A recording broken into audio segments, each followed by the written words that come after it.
Hello everyone, welcome to 74 East, Day 3 of the autumn session of JNK Assembly।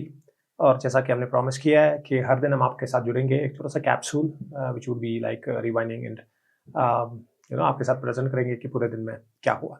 तो आज कानून साजिया में जो बात हुई है, बहुत सारे पब्लिक इश्यूज़ पे बात हुई है, जिसमें एक पानी की किल्लत, लैक ऑफ इंफ्रास्ट्रक्चर, बिलखुसूस रोड्स कनेक्टिविटी पे बात हुई है, कॉन्स्टिट्यूएंसी डेवलपमेंट फंड उसके हवाले से बात हुई है जो सीएम साहब ने खुद भी कही है, और दीगर मसाइल भी डिस्कस हुए हैं।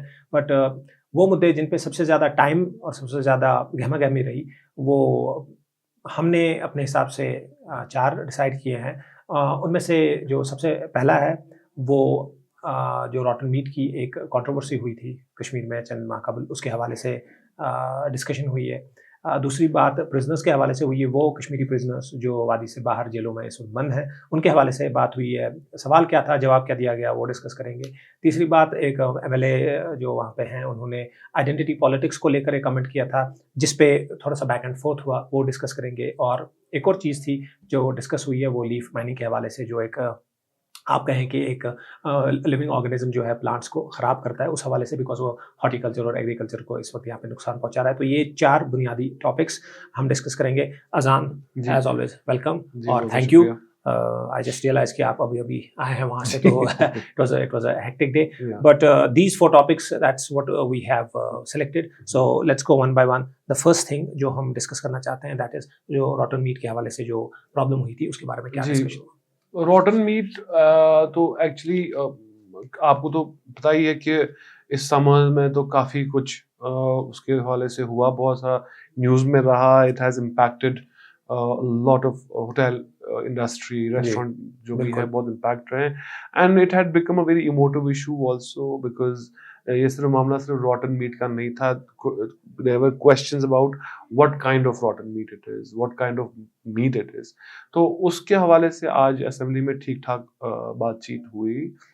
तो पहले जो एक एमएलए हैं फारूक शाह साहब, उन्होंने इसके ऊपर पहले उठाया बात। तो उन्होंने फ्रोज़न फूड्स को लेके उन्होंने कमेंट किया, और लेकिन फिर सैफुल्लाह मीर साहब जो हैं वो भी यूएनसी से, उन्होंने काफ़ी एक्सपैंड करके इस पे बात कही। और उनका मेन कंसर्न ये था कि ये जी पहले आपको देखना है ये आया कैसे यहाँ पे। एक ऐसी स्टेट है जहाँ पे सिक्योरिटी चेक्स बहुत ज़्यादा है। यहाँ पे जो रूट है इसका लाने का, क्योंकि ट्रेन से नहीं रोड से ही है, तो इस रोड के ऊपर जहाँ से ये रूट इस्तेमाल होता है वहाँ पे ये क्यों नहीं पकड़ा पकड़ा गया, या वहाँ पे क्यों नहीं ये चेक्स में थे। So he was questioning not only, he was basically questioning the whole thing on multiple levels, basically right from the transportation to the selling to the consumption and everything। ठीक है, तो इस पे उन्होंने इनफैक्ट उनका comment ये था कि उन्होंने इनफैक्ट ये बोला कि ये बहुत सारे हवाले से बात की गई कि जी ये गोश्त किसका था, कुत्ते का था, किसका था, वो भी नहीं पता है यहाँ पे। And personally I also think that a lot of people that I spoke to about this issue, they were very emotive because क्योंकि आप जानते हैं यहाँ पे ज़्यादा आबादी मुस्लिम्स हैं।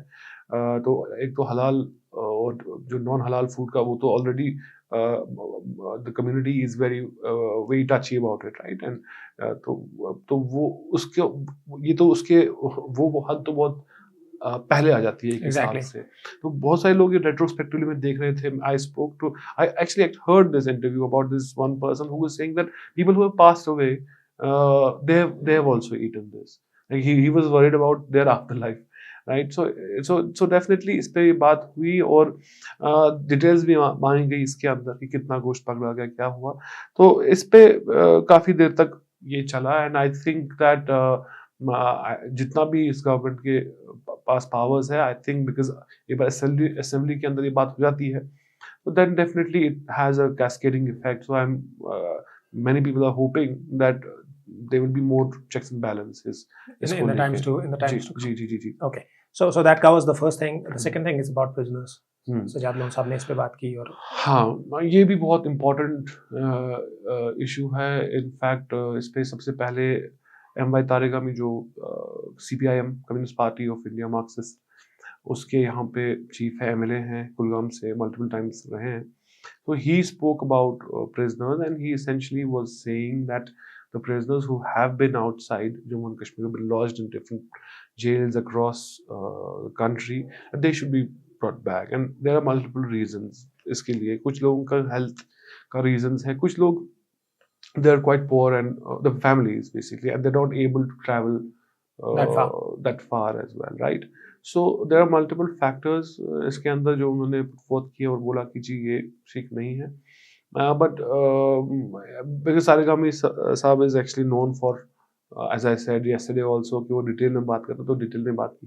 तो उसके ऊपर फिर सजाद लोन साहब ने भी he specifically mentioned Shabir Shah, right? And he said that he is not doing well and उनका भी health का issue है, and we know for a fact कि the family, Mr. Shah's family has been making these appeals about his return and letting him be and be free. Like there was one more prisoners जो arrest हुए थे, एक businessman थे, वो arrest हुए थे, ज़ोहर बटाली उनका नाम था. वो उनको भी हेल्थ ग्राउंड्स पे ही, because he was also extremely unhealthy. तो इनका भी ऐसे ही सुनने में आ रहा है कि शबीर शाह साहब भी बहुत तबीयत उनकी ख़राब है और वो है. तो उसका फिर कैस्केडिंग इफेक्ट भी हुआ. अभी हम देख रहे थे कि मीरवाइज फारूक उनका स्टेटमेंट भी आया है इसी चीज़ को लेके कि आप प्लीज उनको रिलीज करिए, और ये अपील वहां से भी हुई है. And ये भी एक बड़ा sorry issue to interrupt, and kindly correct me, Azan, if I kind of heard it right when जब सजाद लोन साहब बात कर रहे थे शबीर साहब के बारे में particularly, तो he said this and kindly correct me, जब उन्होंने कहा कि उनको आप एक पॉलिटिकल है. बिल्कुल उन्होंने कहा कि ये मिलिटेंट तो है नहीं. Exactly. ये एक पॉलिटिकल पार्टी चला रहे थे. तो उनका वो he should be treated like, हाँ, he that was his argument, and there was not really a lot of opposition from the Bharatiya Janata Party as well. So I don't know how it will pan out because health was cited as one of the main concerns here, and with very little resistance to the idea from the BJP, the family might hope that he might be released on health grounds, but you never know. Exactly. ये बड़ी बात है कि इस मुद्दे पे लगता तो था कि बीजेपी जो है बढ़कर इस पे शायद अपोज करे, बट ऐसा देखने में नहीं आया कि उन्होंने अभी तक तो नहीं. Exactly, there are still days to go, they might come back, but आज के दिन ऐसा नहीं हुआ. तीसरी बात जो एक आइडेंटिटी पॉलिटिक्स को लेकर एक बात हुई, मैं इसके थोड़ा कॉन्टेक्स्ट दे दूं कि कल जब सेशन बंद हुआ था, कल जब दिन बंद हुआ था, तो शगुन परिहार जो है एमएलए हैं, तो उन्होंने किश्तवाड़ से, तो वो बड़ा वोकल थी कि पूरा दिन वो गुजर गया है, मुझे टाइम नहीं मिला था. तो जो स्पीकर साहब, ऑनरेबल स्पीकर साहब रहीम राठौर साहब, तो उन्होंने उनको ये बोला था कि, और बेटा करके उन्होंने उनको कहा था कि बेटा यू हैव माय वर्ड कि कल सबसे पहले आपको टाइम दिया जाएगा, एंड दैट इज ही, उन्होंने अपना वर्ड रखा और आज सबसे पहले जो है उनको टाइम दिया गया.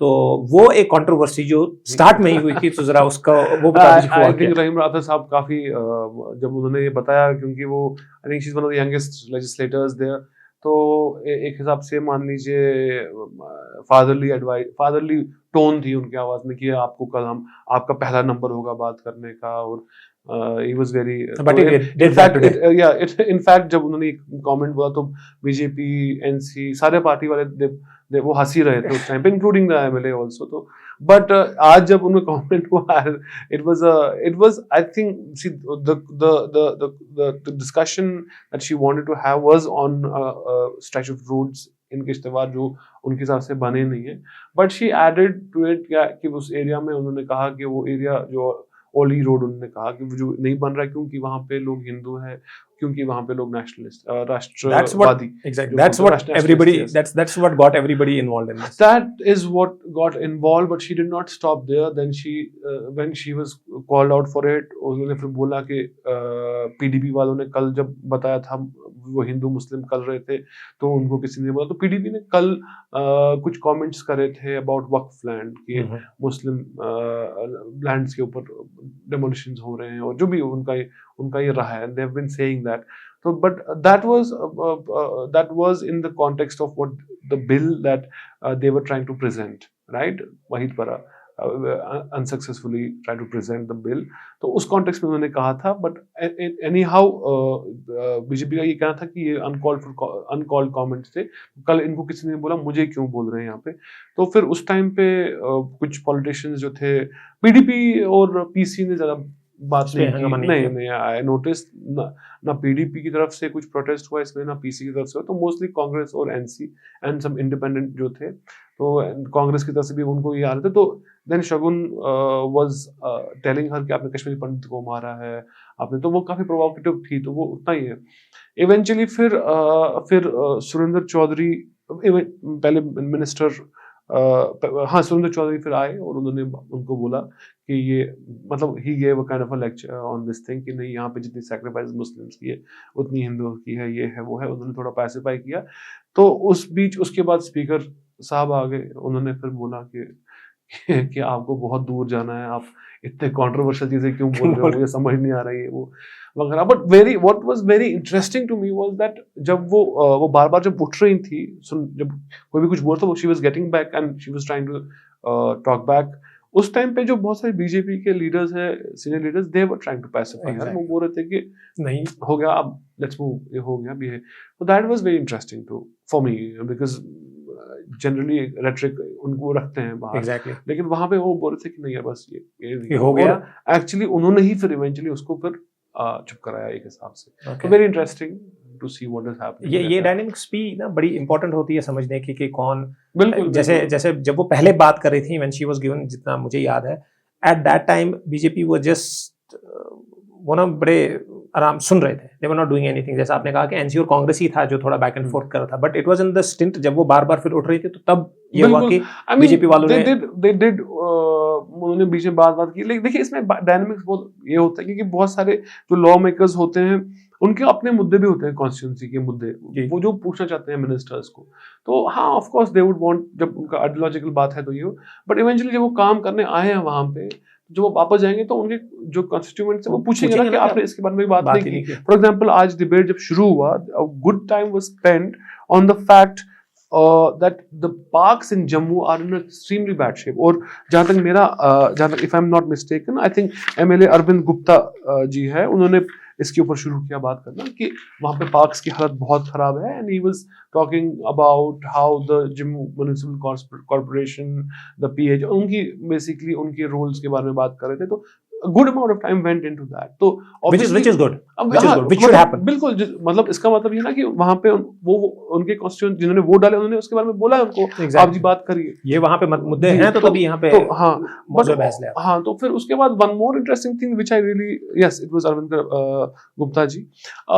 One more interesting thing is Ali Sagar साहब जब फिर बाद में उन्होंने बात की, he did not have a particular question, he just had a suggestion, but he's quite elderly, right? And उन्होंने थोड़ा aggressive tone में बात की, गुस्से से, like the elder basically to शगुन परिहार। और initially कुछ बीजेपी के यंग लोग उन्होंने थोड़ा बीच में उनको डिस्टर्ब किया, लेकिन it was very interesting that NC वाले और सब उन्होंने बोला इनकी बात सुनिए, आप ये सीनियर है।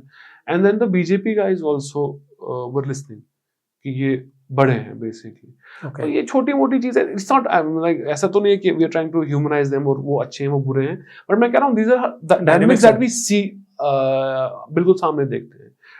आई एम नॉट पासिंग जजमेंट कि दिस इज इन्होंने ऐसा किया तो बहुत ग्रेट है, इन्होंने ऐसा किया खराब है, लेकिन ये हम देखते हैं एंड ये चीजें हैं जो बाहर नहीं आती है, right? And it's important that people who vote that they should also know कि क्या हो रहा है और कैसे हो रहा है, exactly what to make out of these small gestures या बातें या whatever. Exactly that takes us to the last thing जो हमें आज लगा कि आज के दिन इंपॉर्टेंट था, which is about leaf mining. जो बात हुई हॉर्टिकल्चर और एग्रीकल्चरल चीजों पे, तो उस पे जरा आप बता दें what happened and what was the response? I'll briefly talk about, because horticulture पे हमने तीनों एपिसोड्स में ऑलमोस्ट बात की है, और हॉर्टिकल्चर टू बी ऑनेस्ट ऐसा टॉपिक है जो हर दिन उठता है वहाँ पे। इनफैक्ट आज शबीर कुले साहब ने कहा कि 80% पॉपुलेशन जी डिपेंडेंट है हॉर्टिकल्चर पे, बट एमएलए जो independent MLA, but I tell you how it came for is, Shabir Kulle sahab जो इंडिपेंडेंट एमएलए हैं शुपियन से, उन्होंने बताया लीफ माइनिंग के बारे में। और उन्होंने leaf mine basically is a particular element, आप मान लीजिए एक लार्वा होता है, वो लीव्स को इम्पैक्ट करना शुरू करता है। तो उनका बड़ा इंटरेस्टिंग क्वेश्चन था। अनफॉर्चुनेटली क्या हुआ, उनके टाइम में ना माइक खराब हो गई वो जब बोल रहे थे, तो उस टाइम पे रहीम राठौर साहब बोल रहे थे कि इंजीनियर वगैरह, तो they try to fix it. तो लेकिन large part of his what how he started थोड़ा सा मिस हो गया, but what we gathered was that वो बोल रहे थे कि इसकी वजह से ये बहुत सारे हॉर्टिकल्चर सेक्टर जो है ग्रोवर्स है वो बहुत परेशान है। तो one very interesting question that he asked is कि ये पहले आप बताइए ये कहाँ से आया है, ये जो क्योंकि यहाँ पे ये नहीं था, ये बड़ी नई चीज़ है। ये बाहर से आया है या यहाँ पे आया है, इस पे कोई रिसर्च हुई, स्टडी हुई और क्या ट्रीटमेंट है वगैरह ये वो। तो उन्होंने बोला part of the question that we heard. तो उस पे मिनिस्टर साहब ने जवाब जो भी देना था उन्होंने बताया कि नहीं स्टडी कर एग्जामिन करेंगे ये व्हाटएवर जो भी उनका जवाब रहता है। मैं इसलिए वो ज़्यादा उसमें मिनिस्टर के जवाब में ज़्यादा नहीं जाता हूँ क्योंकि ये क्वेश्चन ऐसे ही बिल्कुल ग्राउंड से उठ के आते हैं, राइट। तो क्वेश्चन भी बहुत अहम है आंसर से ज़्यादा। बट फिर if I am not mistaken MLA Shaukat Ganai उन्होंने भी इसके बारे में बात की और उन्होंने ज़्यादा इम्पोर्टेंट चीज़ कहा कि बोला कि ये प्रॉब्लम जो हुआ है ये हाई डेंसिटी प्लांट्स की वजह से हुआ है। Okay. और उन्होंने ये कहा कि हाई डेंसिटी प्लांट्स जो है वो they are supposed to be quarantine, right, और वो नहीं हुआ है एंड दैट इज व्हाई ये प्रॉब्लम बाहर से ही आई है and it is impacting the horticulture sector. Now, as we have mentioned it several times, that horticulture sector is the largest sector, provides to almost 4 million people directly, indirectly. So he was making the same point. He was, you can do whatever. Shubir Kule also mentioned this thing. The horticulture sector, despite providing so much, has never been government's priority. And Shaukat Saab ne bhi yahi point bola कि this is going to be really big if you don't deal with the issue. तो उस पर फिर उन्होंने I think government ने एक जवाब दिया कि हमारे पास इतना फैसिलिटी नहीं है कि क्वारंटीन सेंटर्स या प्लांट्स के लिए ये वो है। But I think I personally because horticulture is a favourite subject of mine also, so I was personally happy कि इसके बारे में बात हुई। But it has been second day 3 दिनों में जब हॉर्टिकल्चर के किसी मुद्दे पे बात हुई है एंड शायद आने वाले दिनों में भी बात होगी। सो thank you Azaan ji for this quick round up. So will be back with you tomorrow, जो भी कल कानून साझा में फिर से होगा। तो ये भी बड़ी इंपॉर्टेंट है as we move towards the closure of this autumn session. ये बड़ा इंपॉर्टेंट होता है कि फिर जम्मू में क्या होगा, इसके लिए एक प्रील्यूड ना सेट किया जाता है इन्हीं दिनों में। सो स्टे ट्यून्ड, आपके साथ जुड़ते रहेंगे। It's bye bye time from me and Azaan. अल्लाह हाफिज़।